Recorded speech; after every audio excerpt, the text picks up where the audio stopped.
Hello, good morning, and welcome to the Hertie School. My name is Marina Henke. I'm a professor at the Hertie School, and I'm delighted to host today's event, Competing Visions of the EU Going Forward.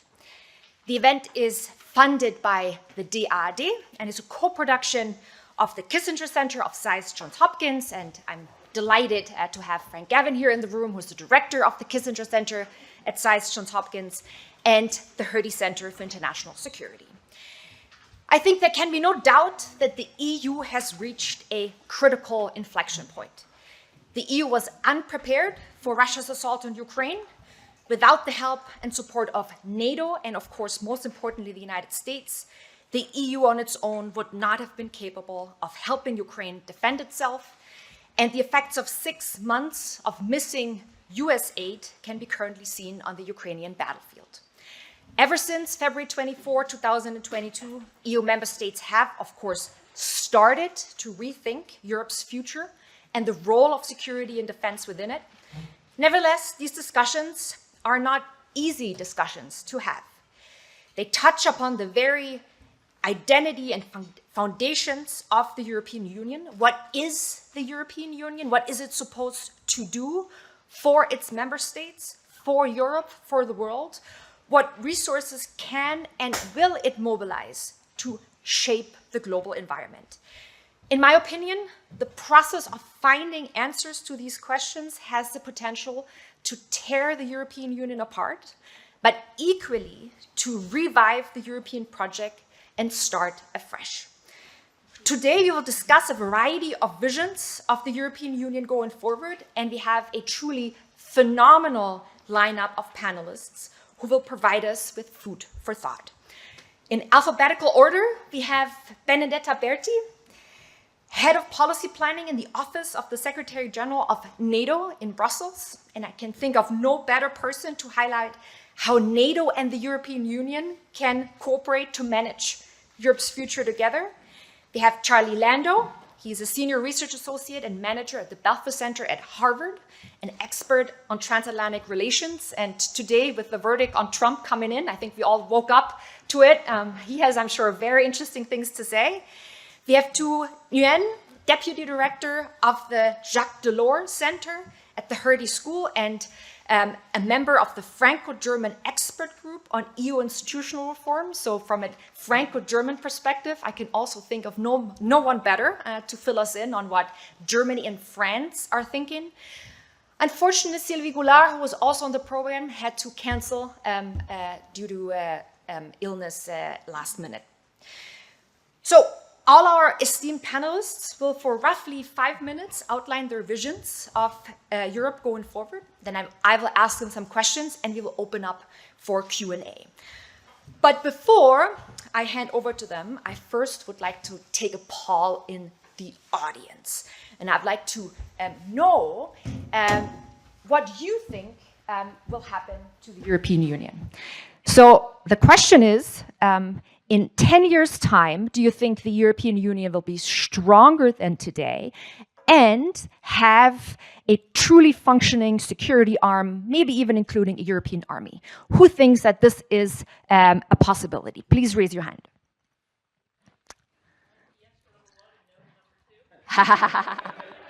Okay, I think that's maybe a third of the room. Who thinks that will not happen? It's an impossibility. Okay, I would say that's probably like a quarter. And who doesn't know? Who thinks it's too sensitive of a question? Yeah, okay. Well, I see like at least a third, 30% are optimists in the room. So I think it's a very good start. We will start with Natalie Tocci, who was sorry, Natalie, actually, I haven't introduced you yet, but I'm absolutely delighted that you're here. The director of the Istituto Affari Internazionali in Rome, and she's been a special advisor to the EU High Representatives Mogherini and Borrell, and of course in this capacity wrote the European Global Strategy and worked on its implementation. And Natalie, I would like to start with you because I know you have to leave early. So you wrote the EU Global Strategy, laying out a first draft vision for the European Union. Much, of course, has happened since 2016. So if you could revise this document, how would it look like today in 2024? Well, firstly, thank you very much for having me, and it's great to be there, albeit virtually. So perhaps, on your particular question, how would it be, how would I revise it? My rather blunt answer is that I wouldn't. And why wouldn't I? Not because what was written in 2016 is necessarily the best possible thing that can be written today, but because I actually don't think that the EU's time is best spent at this point in time in writing strategies.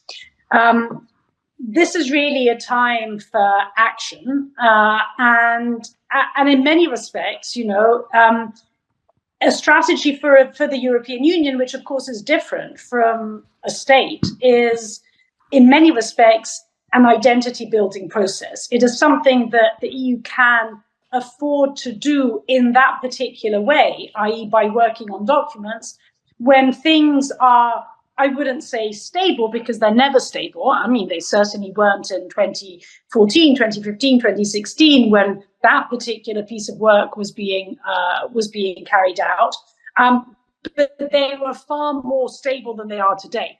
I mean, today, in a sense, it would be somewhat surreal if the EU started embarking on a 2.5, 3-year process aimed at writing a strategy. So that's perhaps my slightly cheeky answer to your question. But I kind of reconnect to something that is implicit in it. Earlier I was saying, the reason why you write a strategy is because a strategy for an entity like the European Union is an identity building process. And so through, for instance, and you can do this in different ways, but you can also do it through a strategy by working on a common project, which can be a document or it can be, a particular action. You build the identity of the European Union, and particularly you build an identity which is more cohesive and united. And here we come back, in a sense, to the title of this conference, which is precisely about the diversity of Europe and its unity.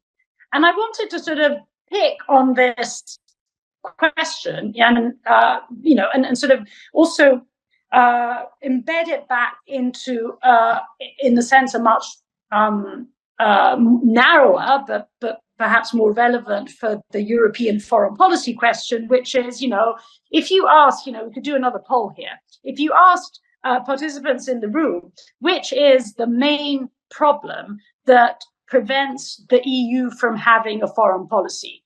And if, one were to probably take the poll, I am guessing that the vast majority would basically say it's divisions between member states.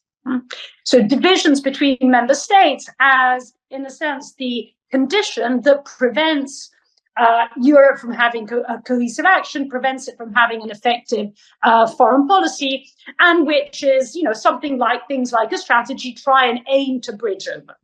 And I wanted to sort of pick on this question of division and, in a sense, challenge it. Challenge the fact that actually this is the main problem when it comes to Europe's role in the world. And look at it by looking both at what has been happening in Russia's invasion of Ukraine, but then also what has been happening in the Middle East. And these are very different stories which actually, and perhaps paradoxically, point to the same conclusion, I think.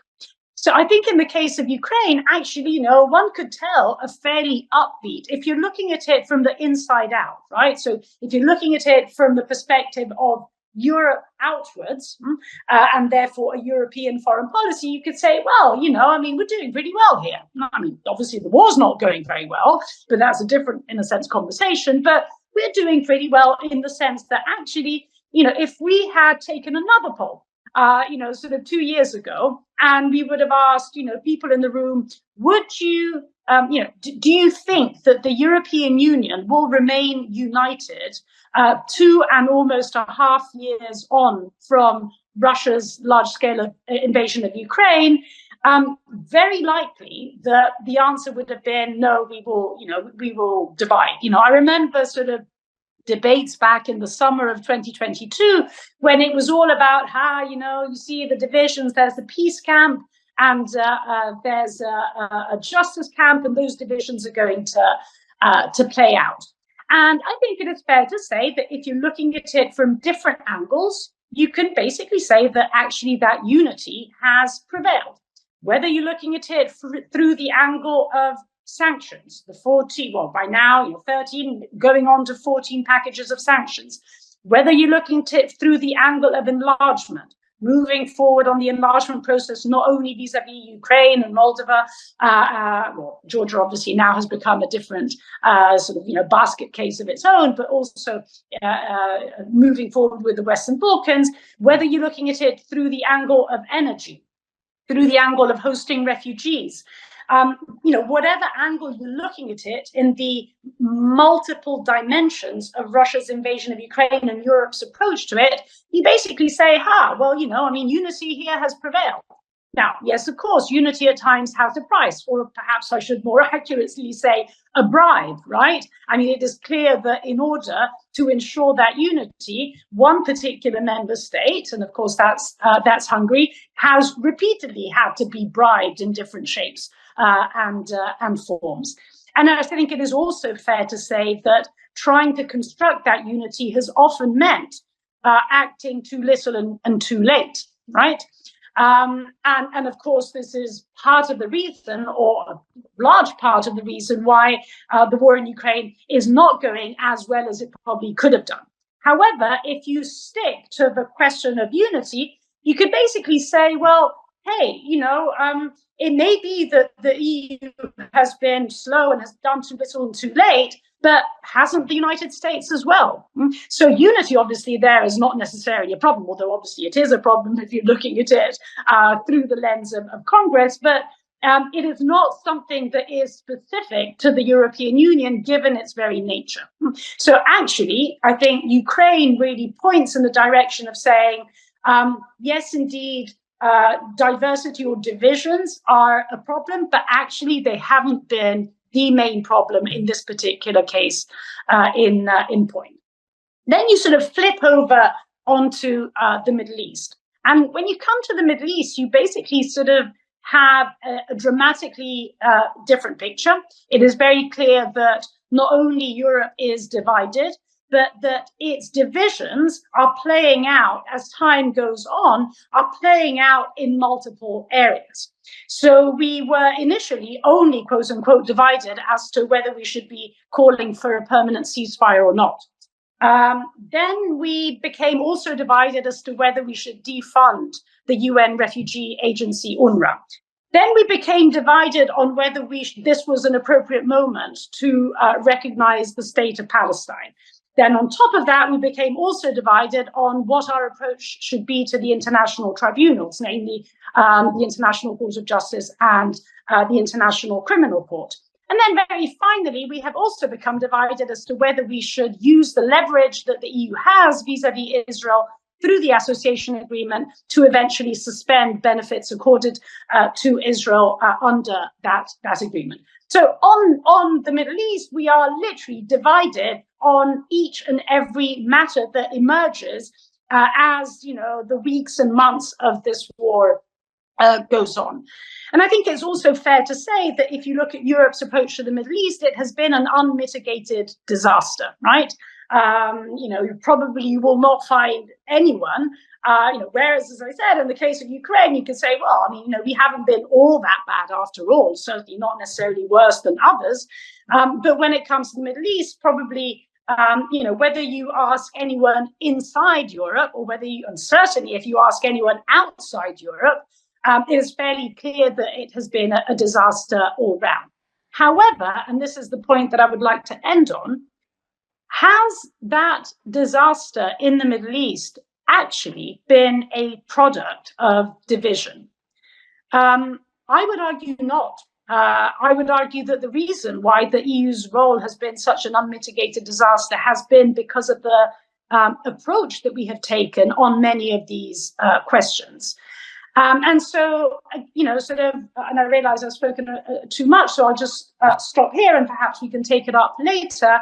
I would argue that when it comes to European foreign policy and Europe's role in the world, often it is the unity that is a problem. When we are united in, for instance, our lack of courage, when we are united in our lack of initiative, when we are united in our lack of leadership, when we are united in our lack of capacities, when we are united in our lack of endurance, that is very often, and I think it is true both in Ukraine and in the Middle East, and in fact all around, a far deeper problem than the rather quote unquote lazy explanation about the problem in European foreign policy, which is divisions between member states.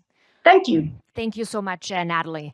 And I will get back to you on your very concrete vision on the European Union. Like how can we actually create unity? How can we overcome the lack of leadership and all these different divisions? But let's move on to Thu. I mentioned that you're a member of the Franco-German expert group on EU reform. And you also met Macron when he was here in Berlin just a couple of days ago. And I think, all of us are very curious. What's going on in the Franco-German couple?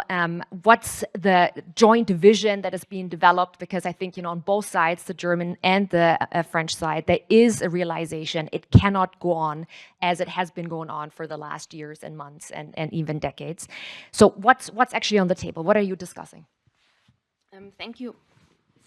Thank you very much, first of all, for the invitation. I'm very happy to be here. And indeed, the Jacques Delors Centre was at the state visit, or part of the state visit of President Macron.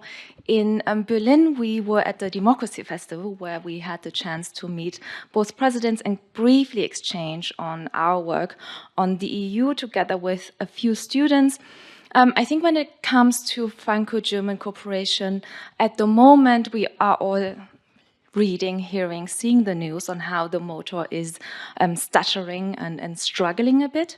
I think there is merits to it, but what I want to say first on the Franco-German cooperation is that we also sort of need to take a step back and also see that as much as it might be struggling at times, it is still the cooperation that is the most hardwired in the EU. So these are two member states whose cooperation is so far-reaching and also so enshrined, in fact, that it is still more than we see between any other two member states in the European Union. So I think the foundations of the Franco-German cooperation is strong and is there.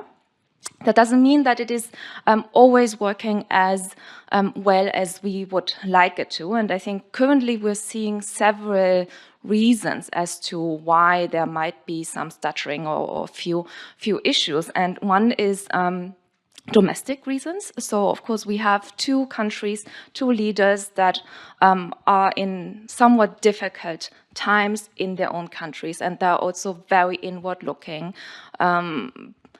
In Germany, we have a coalition that is not working as well as we would like it to be, perhaps even more struggling than the Franco-German engine, which means, of course, a lot of attention is simply on the domestic politics. We see very similar things in France, where, of course, now with the European elections coming up, Macron's party is also not doing as well as perhaps it is being hoped for. So I think a lot also has to do with the fact that there's simply very little political capital at the moment to spend on Europe and to spend on France and Germany respectively, even though we see that Macron is trying a bit more to have this vision or come up with a vision for the future of Europe than we see from the German leaders.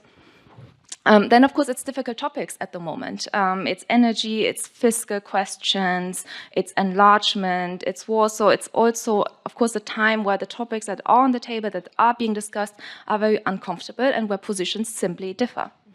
And this is not necessarily a bad thing because, of course, the way Franco-German cooperation is supposed to work, the way the engine is supposed to work is that France and Germany have different positions. And if they come up with a compromise, if they can find a common position, then maybe this is actually a position that can take more member states on board, a compromise that is can be carried also in other countries and member states. But it is, of course, the case that is currently simply a bit difficult in terms of topics. And then lastly, it also seems to be a personality issue. So Emmanuel Macron and Olaf Scholz are very different in their personalities, and I think this is also something that, of course, plays into the whole Franco-German relationship. It is very structural, it is the countries, it is very deeply founded, but it also has to do with interpersonal relationships, and perhaps what we're seeing at the moment is that it does not match quite as well as it has in the past. Nonetheless, I don't think that in any way we should cancel the Franco-German engine or sort of have this narrative that it does not work at all, because it is still there. It also works on a working level. There is cooperation. And I think it is also important for the future of the European Union. So if we talk about unity or the future of the EU or future European integration, what we have always seen is that we are no longer in a time where Franco-German consensus is sufficient to move forward, but we still need it if we want to move forward, of course, in cooperation with other member states. And we're seeing also revival of the Weimar Triangle with Poland, again, as a priority. But nonetheless, if we want to move forward, if we want to have deeper integration and a future also after European elections, I think the Franco-German engine is still very much a necessity and very much also still present. Benedetta, you work in the midst of NATO, and NATO once again has turned into the cornerstone of European defense. And still there's a lot of talk about a new division of labor. So if you could choose, how would this new division of labor between the United States and European member states look like? Right. I will get to that, but maybe I will reframe it by taking maybe a step back, right? Because I think in order to think and through this practical question of how you divide labor, you have to maybe start at a geopolitical level and say, what are you confronted with, and what do you have to deal with, and what are the responsibility and roles that follow from that. And I think that's very important, because when you talk about competing visions for the European Union, inevitably, as a NATO official, I'm not going to talk about what the EU's vision should be, of course, but I can say that I think there is a very easy trap to get stuck into an internal, inner-looking discussion that at the end of the day talks about process, talks about bureaucracy, talks about tactical issues, and in doing so misses the real geopolitical matter. And I think that I'm not dodging your bullet, I'm getting there, but I think the real geopolitical matter today is that different EU member states may have slightly distinct vision of where they want the European Union as a whole to go. But I can tell you who has a very clear vision for the future of the EU, and that's Putin. Putin has a very clear vision of how he wants to see Europe. He wants to see Europe divided, weak, unable to act. He wants to see Central and Eastern Europe as a sphere of its influence to reclaim in this revivalist new imperialist design. So that's a competing vision of Europe. And we sometimes start by looking at what do we think amongst ourselves, and we forget we are in the most complex and geopolitically fraught security environment in generations. And there are competing visions that are exogenous to us. One is Putin's vision, and he's implementing that vision a few kilometers from here in Ukraine, which to me is where the future of Europe will be determined. And China has also a very clear vision, in my opinion. The People's Republic of China has a clear vision of where Europe should stand in the context of rising strategic competition. Again, economically dependent, vulnerable, swing state in what is a larger geopolitical chessboard. So I think for us, before we go into navel gazing, which is a lot of our reflection as Europeans, we should take into consideration what we're up against. And I think today we're up against a tripartite systemic challenge to essentially what has underpinned and allowed the European Union to flourish. One is the rules-based international order, which is under direct attack. There is an authoritarian pushback. I would say it's led by China and Russia, and it's about promoting an alternative authoritarian model of global governance that will undermine each and every internal vision we have of the EU. That's at the global level. Internally, they're taking that fight to our democracies through disinformation, cyber attacks, sabotage, trying to leverage our economic dependencies to create vulnerability, and that's about a home struggle that calls for much more resilience. And all of that is also occurring in a context in which you see growing authoritarian learning and cooperation and strategic adversarial alignment. And again, it goes down to Ukraine. Look what's happening in Ukraine. Russia is using Iranian drones. It's using North Korean ammunition. Its war machine is systematically and fundamentally enabled by China's support. And all of this has made these actors essentially players in European security. So what I would say, before we talk and have that beauty context, sometimes we do NATO, the EU, the Europe, the United States, let's, I think, take 2 step backs and say, what are we faced with? And the only answer to growing authoritarian convergence and alignment, as you see in Ukraine, has to be more transatlantic and trans-Pacific solidarity. It has to be for Europe to continue to build a European pillar within NATO, to strengthen the relationship with other like-minded democracies, the United States, Australia, Japan, Korea, New Zealand. That's to me, that's the geopolitical answer rather than looking inwards, because what is happening, and I close here because I know I want to keep to the 5 minutes, but I just wanted to stress that a lot of what we're thinking and policies and designs and strategies will eventually work or not work based on what happens in Ukraine.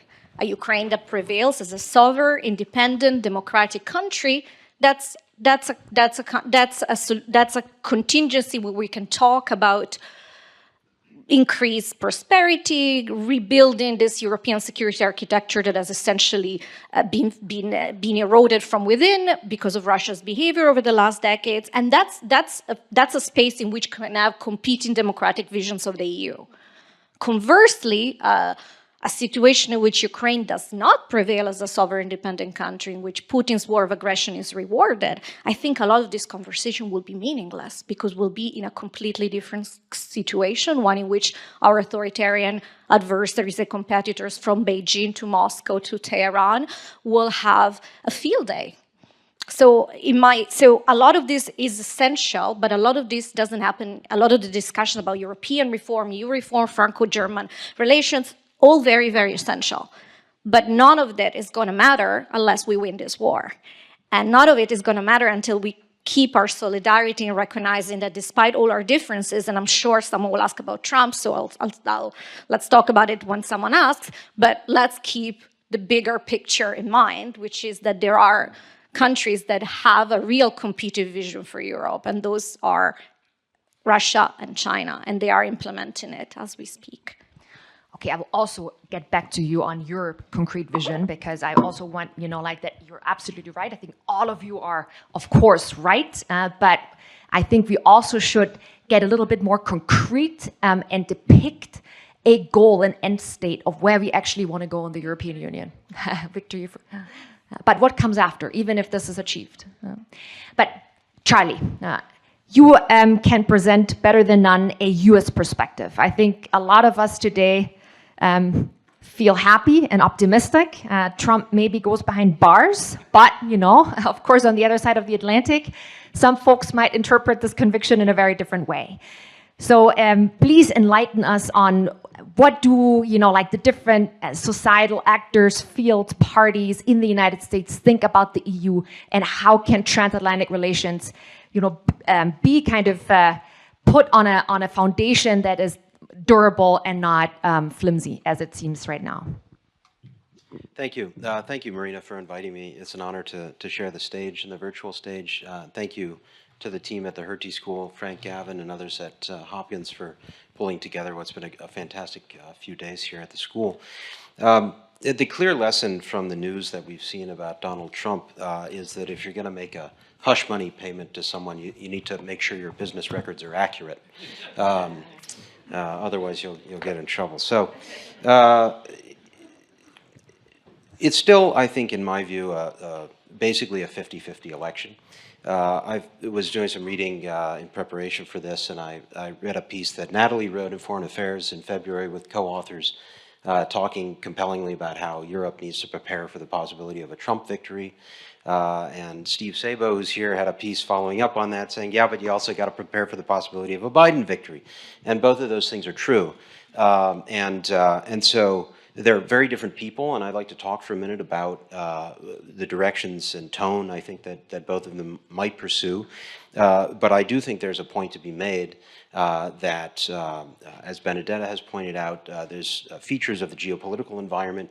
There's also features of American society and American politics that cross parties and that affect Europe very fundamentally.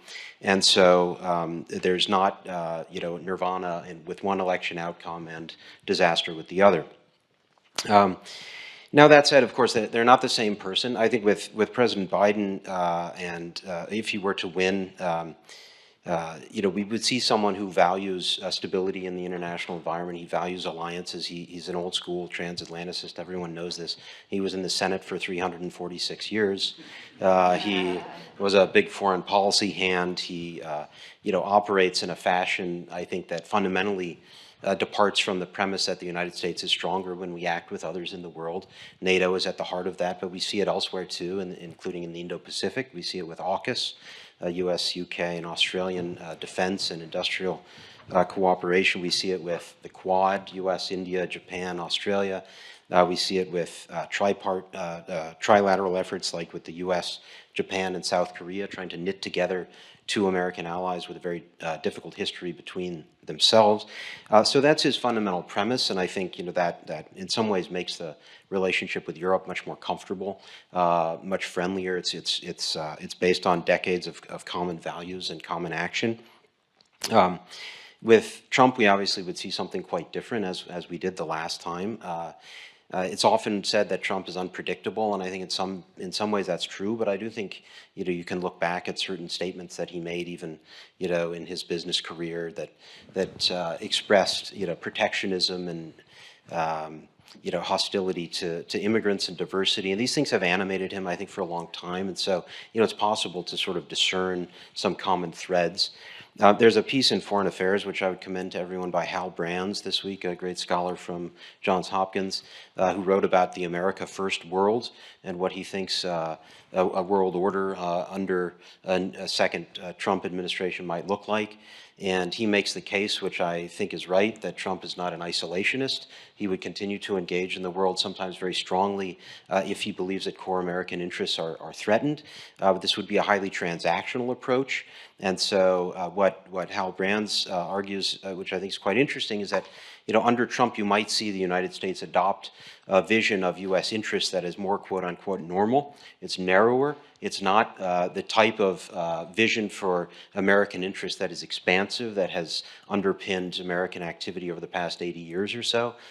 Countries like Ukraine might fall on the wrong side of that narrower calculation. Something like Taiwan might fall on the other side of that calculation. Faraway sea lanes, things like that. Values, those things would not have as much purchase, I think, in a Trump administration. Where he sees a benefit, he will act. Where he doesn't, he won't. So it's not isolationism, but it is, I think, something much narrower and much scratchier with traditional American friends and allies in this part of the world and others. Obviously, we would see those differences in Ukraine. We, I think, would also see those differences with issues that are of concern here in Europe, such as climate change and democratic values. Now, coming back to where I started, I do think there are some of these long-running trends, and I've picked up insights on these in the last couple of days at the conference here at the Hertie School. But there are some structural features of the world around us and in American society, that will shape the transatlantic relationship, no matter which person wins in November. I think probably the most significant of these, as has already been mentioned a little bit, is China. And there's a very firm consensus, I think, that has set in Washington that the fundamental character of U.S.-China relations is competitive.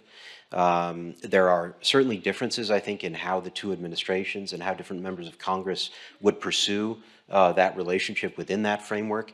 Under President Biden, even though he has very much, I think, adopted that definition, you've still seen efforts under John Kerry and others to carve out a little bit of space for common action on things like emissions reductions.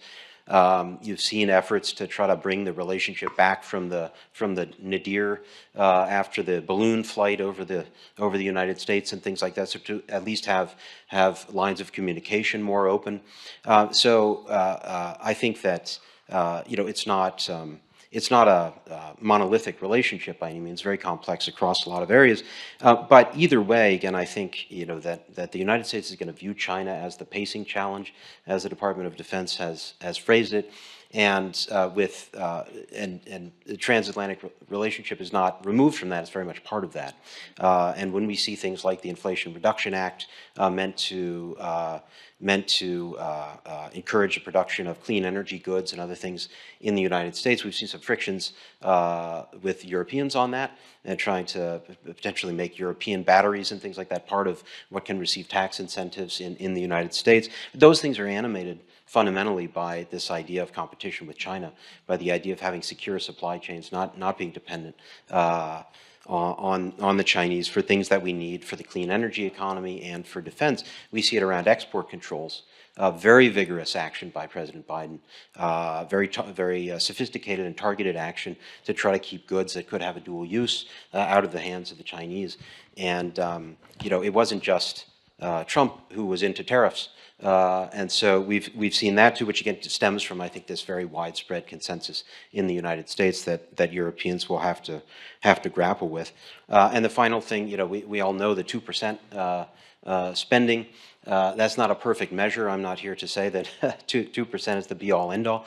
But again, this is a bipartisan thing. Trump was the loudest about it. He's often the loudest about things. Doesn't mean he's the only one who sort of feels that way. And so, the general tide of history, the aging of memories from the Cold War days of transatlantic alliance, these things will take place and they will continue no matter who wins. So I think the transatlantic relationship has some things to grapple with, but there are clear differences, and I recognize that the election will be quite consequential in this part of the world, knowing that it's still going to be a very competitive race, despite the fact that one person could end up behind bars. Thank you so much, Charlie. I also have a follow-up question for you, but I want to go back to Natalie, because Natalie, you still owe us your vision of the European Union. If you had a completely clean slate and you could draw up the European Union in 10 years, how would it look like? Well, I mean, it would be a union that would be, that would indeed have a defense capacity. I very much share what Benedetta was saying. That defense capacity, I mean, I think, we've long passed the day in which we were having discussions of, EU, NATO, and I mean, we're at war, right? And basically, when you're at war, you don't have the luxury of kind of starting from scratch on things, right? So you just make best use of what is available. And I think in terms of operational structure, command and control structure, planning, basically this is NATO. But, I do absolutely think that most of the legwork within NATO should be done by Europeans. And to the extent that the European Union can facilitate that, particularly as far as defense industry is concerned, I think that's absolutely something that should be done. So I would say defense, sort of being in a Europe that is able to defend itself, which if one, so you take a step back and you think it's absolutely incredible that we are not in a condition to do that today, right? I mean, here we are, if you add Norway and the United Kingdom were, sort of 29 of the richest countries in the world, and we're unable to defend ourselves. I mean, this is quite shocking. So that would be point one. Point two would be enlargement. So it would be an enlarged European Union. I think it is again, sort of we've passed the time in which we thought that we could have blurry and fuzzy gray zones, which were perhaps not fantastically democratic or secure or prosperous, but they would be more or less stable. I think Russia's invasion of Ukraine has proved that that's not the case. So an enlarged EU. Thirdly, a reformed EU from the inside, and that's in a sense, comes together with enlargement. So an EU which has reformed its decision-making processes, and here obviously I'm particularly thinking about moving beyond unanimity in the areas where there is still unanimity, but also a union that has significantly ramped up its fiscal capacity and is able to fund at EU level EU public goods. Defense obviously is one of them, but you could obviously add onto it everything that falls into the climate and into the tech boxes. It is also a union that therefore also may fund less other things. And, I ask myself, let's imagine that there is an alien that lands onto planet Earth today and kind of looks at what is it that the European Union is mainly spending on, right?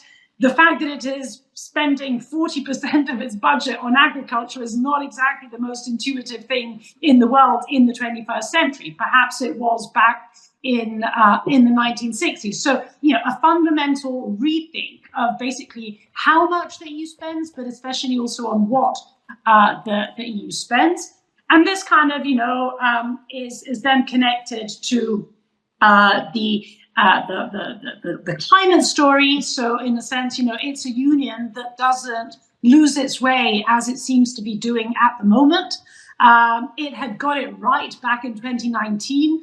And, going back to a point that I was making earlier about lack of endurance, right?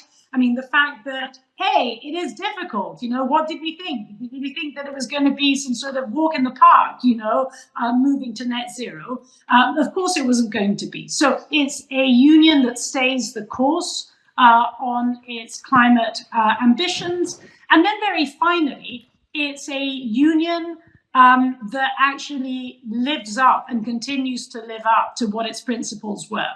And again, and this obviously connects to what we're doing in the Middle East, the way in which we are perceived in the global South. This is a union that may not necessarily like what comes out of a court, but if it comes out of a court, it comes out of a court, right? And surely we should be able to stand up for international law and for multilateral organizations. To Natalie, depicts a very interesting European Union with defense capacity, enlargement, the reform of the EU, a clear cut of agriculture subsidies, focus on climate, a refocus on climate, and then the EU principles. And, I summarize it as focusing again on human rights and the normative vision of the European Union. Do you think those 5 points the Franco-German couple can subscribe to? I'm sure that, on the agricultural front, the French are not fully on board. But, where do you see the big difficulties with this vision, and what type of other types of reforms are you discussing in your committee? First of all, let me say I very much agree with Nathalie's vision for the European Union. And I think much of this is also on the Franco-German agenda. When we look at enlargement, there has been quite a shift also in French policy or in French policy circles towards supporting enlargement. And of course, attached to the enlargement debate is the entire question of how can we make the European Union more efficient, more democratic? How can we increase its capacity to act, which relates to the question of QMV, as Nathalie said. How can we sort of alleviate the question of blockages in the Council, in the European Council, but also the question of increased fiscal capacity. And I think this might be a point where at the moment government, there is some divergence. So the French government is quite supportive, also on industrial policies and more common funds to fund common interests. In the German government, I think it depends a bit on who you speak to. So we see a bit of differences in the coalition partners currently when it comes to more fiscal capacity at the European Union. But I fully agree with Nathalie that if we look at the challenges that are ahead, and that is enlargement, that is climate, that is defense, that we do need to talk about how do we fund all of this and how do we fund common European interests. And the next multi-annual financial framework, the negotiations for it, will start next year. So this is actually also a topic that will become very important quite soon. I think one aspect that I would like to add to everything Nathalie said is the question of values and principles, not only externally, but also internally. So if we look at the European Union in 10 years, how can we protect our values that we were founded upon? How can we protect our principles, such as democracy and the rule of law, also in the EU and in the member states? Right, and we are already seeing a lot of issues. We have seen a lot of issues with the question of the rule of law, of course, in countries like Hungary and Poland. We are now very briefly before the European Parliament elections. They are happening next week. And a lot of the debate is also on what kind of right-wing shift will we see in the European Parliament elections, how open will the conservative parties will be to working with the right-wing parties, and what would this mean going forward for the European Union also as a values-based organization. And I think one aspect which I would like to add is then also the question, can we ensure the enforcement and the protection of the values that are inherent to the European Union? And this is also a very, very large part of the reform proposals that we put forward as a Franco-German group, both in terms of the future of the EU, but also when looking at enlargement, because what we are seeing also in member states, and when it comes to competing visions of the European Union, is that there are actors and there are parties that would like to see less of European integration, a more nationalistic version or vision for the European Union, less powers for the EU, more powers to the member states, to the national governments, and also a lot less powers for the EU when it comes to protecting the values. So should the EU be able to intervene when there are rule of law issues or not, and at what point in time does the European Union intervene? And we have now had the positive example of Poland, where we had elections and a new government, and now a government that is again more pro-European, that is trying to get back on the rule of law path. But what we also see is how difficult it is. So once we have gone that far in a member state where rule of law was really eroded, it is very difficult to get back. So I think this is an issue that really also, or that should not fall under all of the very important and very correct geopolitical considerations. How do we strengthen the union from within? Because this, of course, also has repercussions how the EU can act globally. So Benedetta, NATO wins against Russia, knock on wood. No, you said, like the focus should be that Ukraine wins with NATO help, I strongly assume, in one form or another.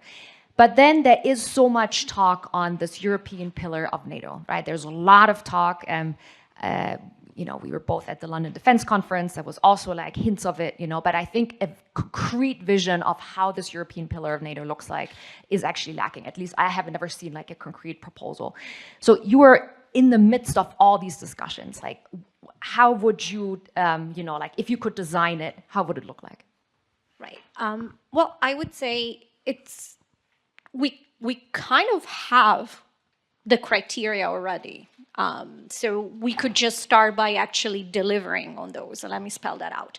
And that one is, of course, defense spending, and that's the starting point. You cannot have better capabilities. You cannot have better armed forces. You cannot have a better deterrence and defense posture if you lack the money and the investment. That's step one. So we know that we started in 2014. A decade later, European allies and Canada have added roughly 600 billion to our defense spending. We went from three countries spending 2% to now we're projected to roughly 20. So that's progress. So if you want to talk about a credible European pillar, by which we need to define what do we mean.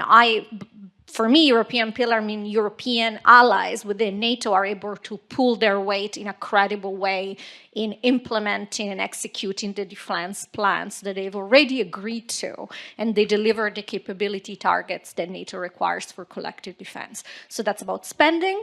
Again, you don't need a plan for that. You actually just need to spend. And we are going in the right direction. Of course, we also know that given the seriousness of the security environment that you have today, for many countries, 2% is actually considered to be not sufficient by the countries themselves. Look at a country like Poland, which is going to 4%, because that's what the security requirements demand. So, but partly if you want to have a credible European allies in NATO, it's about being serious about defense spending. Then it's being serious about re-energizing our technological and defense industrial base. That's about not necessarily more consolidation in my opinion, but it is about better funding, better financing. It's about countries actually signing those multi-year contracts to give the industry the signal they need to boost production, to meet both our requirements and requirements for Ukraine. So these are very concrete things that don't require a lot of strategic documents and planning, require actually implementation. And then there's the capability element where, of course, we already know, and NATO has a defense planning process on a 4-year cycle. It's something that we've been doing for 75 years. We know exactly what capabilities European allies need, and we know exactly what their shortfalls are, whether it is conventional or armed forces, whether it's armor, whether it's in the integrated air and missile defense area. We know what those shortfalls are. So it starts by filling those shortfalls by doing more joint procurement and acquisition, investing more, energizing the defense industrial base. If you do all of these things, then you'll have a more credible not division of labor, but more credible burden sharing between the United States and European allies, where gradually Europeans are able to take on more and more responsibilities. And that's also really important because, as I was saying before, we are in a two theaters type of security environment in which many of these assets are required for the Indo-Pacific. So Europe doesn't have to spend more. So it doesn't require a new contract, a new pact, a new body, a new whatever. It actually requires to implement the decision we have been agreeing over the last 10 years, deliver the capabilities, spend the money. And the European Union can be very helpful in terms of having instruments to encourage EU member states that are also NATO ally in terms of spending together. It can play a really important role in issues like military mobility, which is essentially for actually us to have the ability of our armed forces to exercise and move across the European area. I could go on, and then, but I will not, because I think that's the time to stop. But where I think the European Union can add real value, in addition to these more traditional defense issues, is also in looking after critical infrastructure and helping to mitigate vulnerabilities, lessen dependencies, invest in diversification, friendshoring, and most importantly, started to systematically integrate national security concerns into economic policies. A lot of it would have to be done by capitals, but without it, we're going to continue to be vulnerable. So after my last question to Charlie, we'll open up for Q&A. So collect your thoughts, and in particular, maybe somebody has a question for Natalie because she has to leave very soon. But first, I want to go back to Charlie. Charlie, you know the United States obviously extremely well, but you also know Germany quite well because you have spent some time here. So if you had advised the German government, Trump gets elected and Chancellor Scholz will ask you, what should I do? I have two options, right? First, be really nice to Trump and somehow, like get him to support Germany, enter into a transaction, a quid pro quo, appealing to family values and religious values and so forth. That's the first option that you could offer to Scholz. The second option would be, Scholz, you really have to focus on the European Union now, like basically forget about Trump. It's now, on the Europeans to defend for themselves. What would you say? Like, what would you advise the German Chancellor to do? Appeal to Trump or go full in with the EU? Are they mutually exclusive? Oh, now we're finding the easy path here. All of the above. No, I would not advise someone, and I certainly hope that Europeans, even in another Trump era, would, I would hope that people here would not sort of forsake the United States or consider that the partnership is lost. I do think that there would be a need, in that case, to deal with the United States on a more hard-nosed basis, understanding that appeals to common values and history would not get much of a hearing. Appeals to joint interests may get a hearing.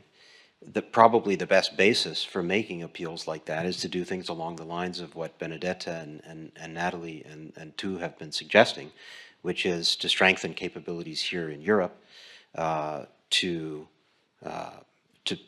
demonstrate in areas that a Trump administration would care about, but that are also consistent with European interests, to demonstrate that Europe has a strength and can bring great capability to the maintenance of security and common interests, that it's not, a navel-gazing agricultural group, but a robust geopolitical actor that can be on the national level, it can be on the EU level. I don't think, I don't think those distinctions are as important as showing, that this is a seriousness of purpose, and trying to find areas where, again, an appeal to calculation could also be a basis for agreement. So I do think that, legitimately the answer is something of both. I think on the particular question of defense, I'm not qualified to advise, but I think that would be that would take some serious thought, because at the moment, if you look at sort of what's been published by people who purport to be close to the Trump line of thinking, there's not discussion of withdrawing from NATO formally, but there is, of course, a long list of things that Trump and his administration could do to call the Article 5 commitment into question, to close the spigot of assistance to Ukraine, and so I think that Europeans would need to operate in a world where the reliability of specific U.S. defense assistance was much more questionable, although it's never been guaranteed. The point's been made, that Article 5 is not a specific commitment, it's a rather general one, still an important one. So, I think, there need to devote some thought, but Chancellor Merkel, I think, said this when Trump was first elected, that, reliability is different now than it has been in previous eras, and so I don't think it would be, necessarily a surprise to anyone to think that it would need to think very, very clearly about specific interests and specific ways of dealing with the Trump administration, while also strengthening capacities here. So to conclude this, I think, very interesting and highly thought-provoking discussion, I have a little exercise for all of you, but also you in the audience. But I will start with Charlie. I will put you on the spot. If you had to describe the future of the European Union with one word, what would it be?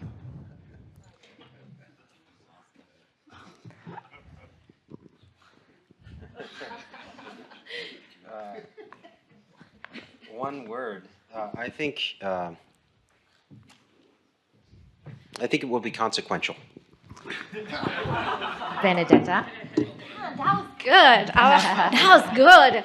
Native speaker's advantage. So Yeah. actually, I could have said impactful, but that's taken. Evolving. Evolving, okay. Two. Cop out. Strong. Strong, very good. Surprising. Okay. Steve? Consequential. I agree.